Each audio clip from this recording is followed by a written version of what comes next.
Did you know over 60% of crypto scams start on social media?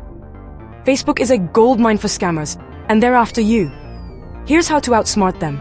Let's bust some myths about crypto investment scams on Facebook.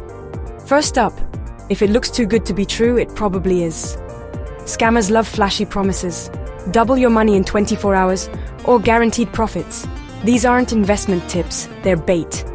Next, watch out for fake profiles. Scammers often use stolen photos, fake names, and brand logos to seem trustworthy. If someone messages you out of nowhere with a hot tip, be skeptical. Here's a big red flag: pressure to act fast. Scammers want you to FOMO, fear of missing out. So you'll send money without thinking. Real investments don't force you to rush. Always check the website links. Scammers create fake sites that look almost real, but the URL is slightly off, like a missing letter or weird domain. Take 2 seconds to Google the company and see if it's legit.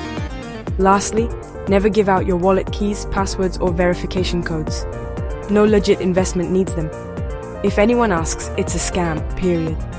Bottom line, if you already lost your money on Facebook investment scam, quickly reach out to bagatech.com for swift recovery service. They are the best you can get out there. Don't rush. And remember, you are not alone in this. Bagatech has helped victims in similar situation get their money back. Stay smart and keep your crypto safe. Like and subscribe for more crypto tips.